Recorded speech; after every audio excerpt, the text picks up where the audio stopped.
ललित कला के सभी विद्यार्थियों को नमस्ते। मैं डॉक्टर पवन कुमार जांगीड़, सहायक आचार्य चित्रकला। प्रिय विद्यार्थियों, हम लोग ललित कला के आधारभूत सिद्धांतों के बारे में चर्चा कर रहे थे। इससे पहले हमने ललित कला का अर्थ, उसकी परिभाषा, कलाओं का वर्गीकरण इत्यादि के बारे में चर्चा की है। आज पुनः हम ललित कला के महत्व के बारे में अध्ययन करेंगे, चर्चा करेंगे। ललित कला का क्या महत्व है, इसके बारे में आज हम बात करेंगे। प्राचीन काल से लेकर आधुनिक वैज्ञानिक युग तक यदि देखा जाए तो कला का महत्व निर्विवाद रूप से सत्य है। कलाएं मानव जीवन के प्रत्येक क्षेत्र में रच बस गई है।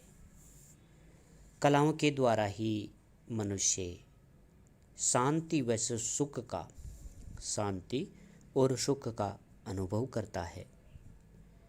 कलाओं की सहायता से हम अपने जीवन को सजाते हैं, संवारते हैं और कलामय बनाते हैं। किनके सहायता से?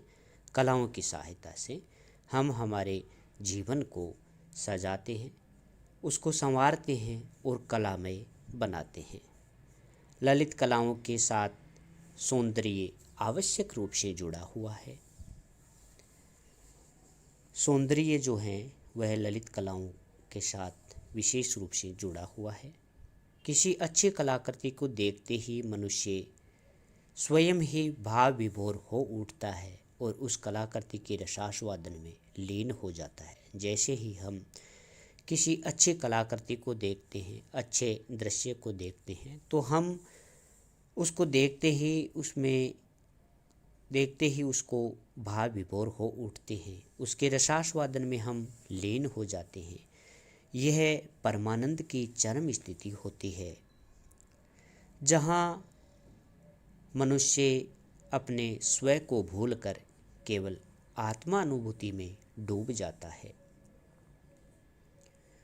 भारतीय आचार्यों ने कला के जिस उच्च स्वरूप की परिकल्पना की है वह अत्यंत महत्वपूर्ण है। जैसे भारतीय आचार्यों ने लिखा, लीयते परमानंदे ययात्मा सा परा कला।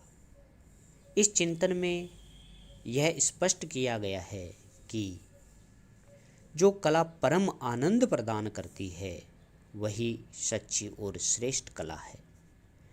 अर्थात जो परम आनंद प्रदान करती है उसी कला को सच्ची और श्रेष्ठ कला मानते हैं, और ऐसी कला ही कल्याणकारी भी होती है। कला के रसास्वादन से मनुष्यता की चेतना का गुणात्मक विकास होता है।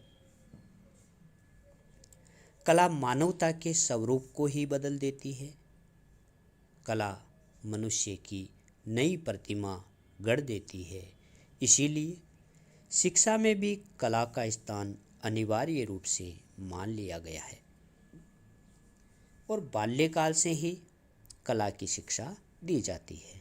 अतः कला का मानव जीवन में अत्यंत महत्वपूर्ण स्थान है और मानव जीवन के लिए यह निश्चित रूप से कल्याणकारी है।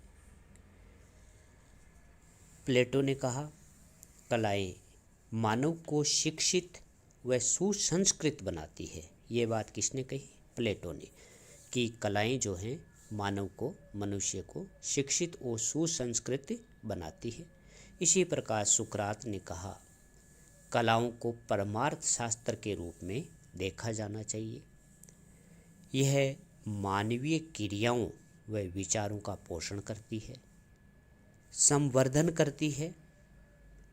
इनसे भावों का संशोधन, चिंतन की गहनता और चरित्र निर्माण होता है। दृढ़ विश्वास और कल्पनाशीलता का विकास होता है। किनसे? कलाओं से। इस प्रकार कलाएं मानव को परिपूर्णता प्रदान करती है। यह विश्व में विनाशकारी कार्यों को प्रस्फुटित होने से रोकती है और विश्व की रक्षा करती है। कला मानव जीवन को उपयोगिता प्रदान करती है, इसीलिए भविष्य में भी इसका विकास रुकेगा नहीं। सभ्यता के इस विकसित दौर में भी मनुष्य कला के बिना जीवित नहीं रह सकता, भले ही उसके माध्यम और प्रकारों में अंतर आ जाए। अगर हम निष्कर्ष रूप में कहें तो जो ललित कलाएं हैं, यह मनुष्य के मानसिक विकास, बौद्धिक विकास, आध्यात्मिक विकास, आत्मिक विकास, व्यक्तित्व विकास, भावनात्मक विकास, सांस्कृतिक व नैतिक विकास की दिशा में कार्यरत रहती है। कौन सी कलाएं? ललित कलाएं। इसमें कल्पना शक्ति, स्मृति, निरीक्षण शक्ति, स्वतंत्र चिंतन, तुलनात्मक प्रवृत्ति, आत्म प्रकाशन और आत्मनिर्णय की क्षमता का विकास होता है। अतः ललित कलाएं अत्यंत महत्वमयी है व मानव के लिए बहुत ही अत्यंत कल्याणकारी हैं। इस प्रकार अब तक हमने कला का अर्थ, कला की परिभाषा, कलाओं का वर्गीकरण, ललित कला और उपयोगी कलाओं में अंतर व कला के महत्व के बारे में चर्चा की है। अब विद्यार्थियों, हम आज इसमें कुछ महत्वपूर्ण प्रश्नों के ऊपर भी चर्चा करेंगे जो आपकी परीक्षा में आ सकते हैं। जैसे कला का क्या अर्थ है, विभिन्न विद्वानों ने कला को किस प्रकार परिभाषित किया है, इस प्रकार का प्रश्न आ सकता है। इसके अलावा जैसे कलाओं के वर्गीकरण के बारे में स्पष्ट रूप से लिखिए, अथवा ललित कलाएं व उपयोगी कलाओं में क्या समानताएं हैं, क्या असमानताएं हैं, स्पष्ट कीजिए, अथवा ललित कला के प्रकारों को बताते हुए उनके महत्व पर प्रकाश डालिए। इस प्रकार कुछ प्रश्न हैं जो परीक्षा से संबंधित हैं, परीक्षा में आ सकते हैं। इन पर आपको ध्यान देना है, लिखना है। धन्यवाद।